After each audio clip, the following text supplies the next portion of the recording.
آج دنیا کے اندر 3 بڑے فتنے ہیں جن کی نشاندہی کرنے میں ضروری سمجھتا ہوں، اور کبھی اکیلے بیٹھ کے سوچیے گا۔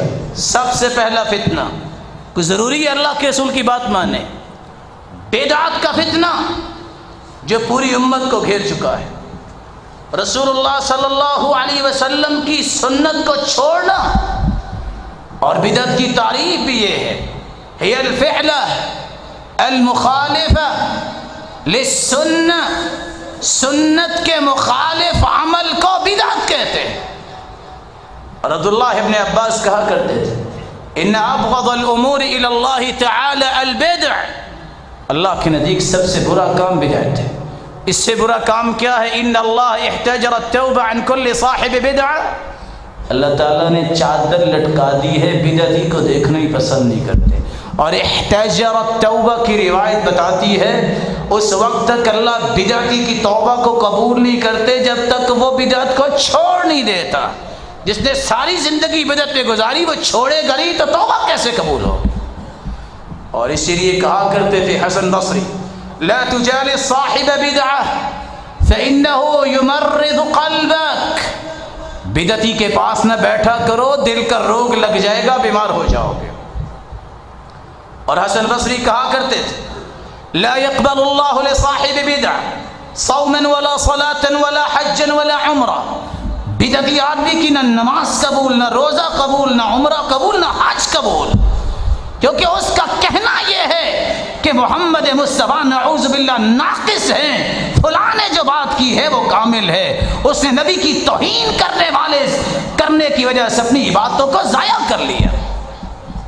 اور دوسرا فتنہ جو ٹھنڈے دل سے سننے والا ہے وہ فتنہ ہے جو آج مسلمانوں کی صفوں میں آ گیا، اور یہ فتنہ 2 لوگوں کی طرف رخ کر رہا ہے، مالداروں کی طرف اور دین پڑھنے والوں کی طرف۔ فتنہ کیا ہے؟ ان کو یہ کبھی سوچ نہیں آئی 5 وقت کی نماز با جماعت پڑھ لے، مسلمانوں کو کہیں گے لوگوں چھوڑو مدارس اور مساجد کو، اسلامک سکول بناؤ۔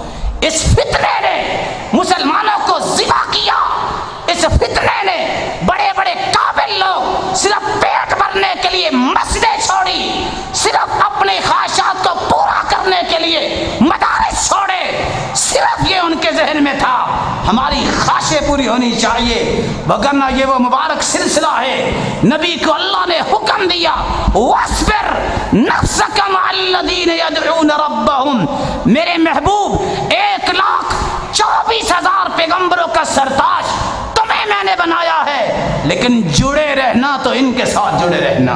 وَلَا تَعْدُ عَيْنَاكَ عَنْهُمْ، کبھی ان سے آنکھیں نہ پھیر لینا۔ ترید زینت الحیات الدنیا، جو آنکھیں پھیرے گا وہ دنیا کا متوالا ہو سکتا ہے۔ آج مسلمانوں کو سب سے بڑا نقصان ان نوجوانوں نے پہنچایا جنہوں نے فکر بدلا، منہج بدلا۔ ان کو توفیق نہیں ہوئی کہ اگر کوئی کوتاہی ہے، کمی ہے مسجد میں، کمی کوتاہی ہے، نقص ہے، خلل ہے کسی مدرسے میں، اس کو درست کریں۔ انہوں نے اپنی خواہشوں کی تکمیل کے لیے اس مشن کو برا کہا، اس مشن کو خیر آباد کہا، اور کہا آؤ فیسیں لیں اور پڑھائیں۔ یاد رکھنا دین ذلیل ہوا ہے تو ایسے لوگوں کی وجہ سے، اور یہ فتنہ ہے۔ مالدار، کبھی انہوں نے سوچا فلاں سسٹم میں کیا کمال ہے، کیا کمال ہے؟ وہاں سوئمنگ پول بنا ہوا ہے، وہاں یہ بنا ہوا ہے۔ مجھے 1400 سال کی تاریخ میں بتائیے جس شخص نے قرآن و حدیث کو چھوڑا ہو پھر اس نے کوئی دین کا کام کیا، کسی ایک بندے کا نام بتائیے۔ دین زندہ ہوا قرآن سے، دین زندہ ہوا حدیث سے۔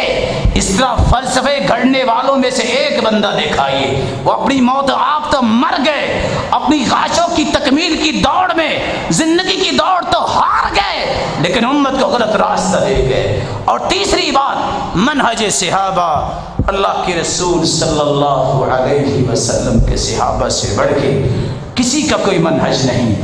مجھے ایک صحابی کو بتائیے جس کا فکر جنت سے نیچے تھا، ایک صحابی کی بات بتائیے جو صرف یہ سوچتا تھا کہ بس مجھے روٹی مل جانی چاہیے، باقی مجھے کوئی ضرورت نہیں ہے۔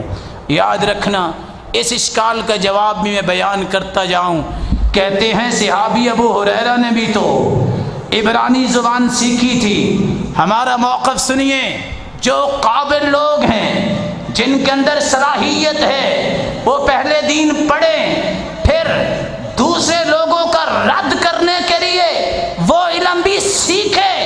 جن کو اتنی ہوش نہیں ہے کہ نماز کیسے پڑھنی ہے، وہ دوسری طرف جائیں گے، ان کے ہی ہو کے رہ جائیں گے۔